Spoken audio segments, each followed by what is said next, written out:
Hello, Shadowsun here. Welcome back to my channel. So we're at my altar again, or in front of it anyway, and I'm gonna get a better view. It's very messy right now. This is the last time you're probably going to see it this way because I'm going to change it up this week per the autumn equinox.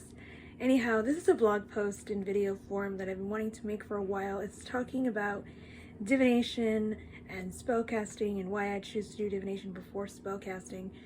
And I bring you to my altar because I have this purple bag here, which I'm moving the camera a little bit so you can see it a little better, where it shows a sun and moon on it. I believe it may just be the sun because it's been a while since I've actually looked at this bag. But in this bag,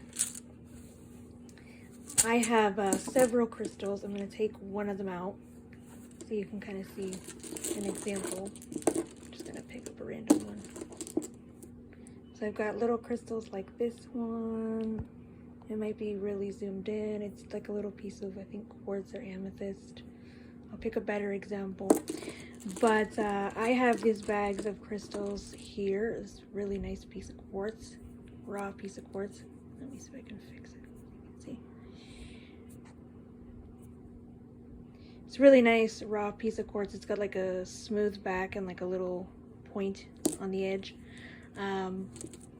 So I keep this drawstring bag around because this is what I use to do divination with. And when I'm working on spell work, I tend to make sure that I have all of my stuff in there. And I also use a pendulum. In the post that you can find in the description below talks about that pendulum in the past that I had needed to be fixed, and it did get fixed.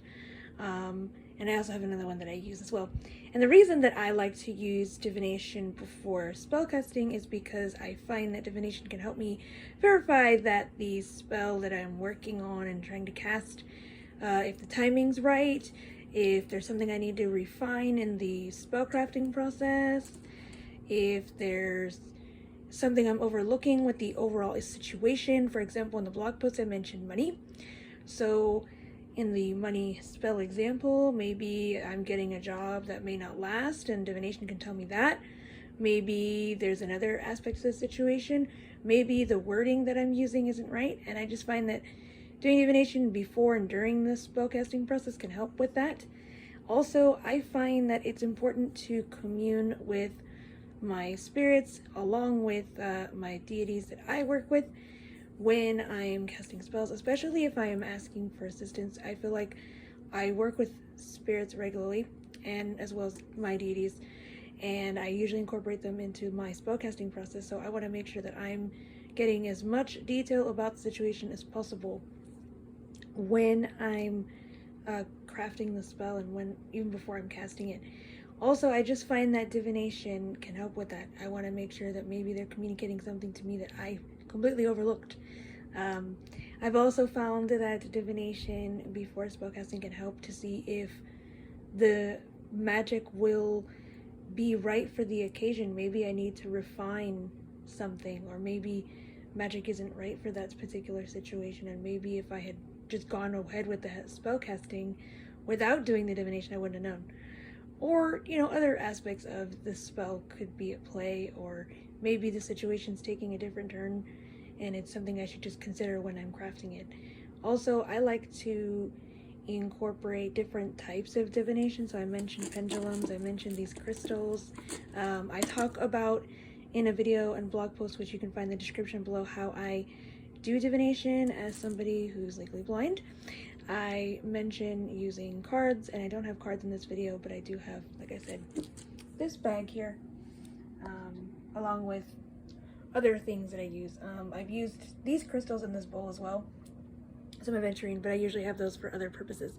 But I find that divination before spellcasting can be a useful thing to do. It can help you pick up on things, like I said, that you may have overlooked. If you haven't considered it in the past, I would consider doing so. And even if you feel like doing some type of divinatory work before casting a spell may not be beneficial for you, I would highly recommend doing it before casting said spell, just to make sure everything is in order. I once did a spell, but I didn't mention this in the blog post, but I did a spell without doing any divination regarding any of it. I just crafted it, I put it together, I just did it, and there were some unforeseen consequences that I didn't realize until after I did the divination around it. So that's when I started to do divination before and a little bit during. I don't always necessarily do it before, but I try to, just to make sure that after I've meditated on the spell itself, the goal, maybe I, craft everything and I just want to make sure that everything's in order in terms of not just timing, but ingredients, components. Maybe my spirits want me to use something different. I'll work with something different for the spell, and I just want to take that into consideration. Finally, I want to point out too that if I do divination and I'm being communicated through either my spirits or through the mediums that I'm utilizing, such as crystals or pendulums or cards, that there is something that I need to pay attention to, I will meditate on that, and I'll meditate on that aspect of the spell as well to consider what I need to refine or change. So hopefully this has helped you. I hope you all are having a great day, and I will speak to you all soon. Many blessings.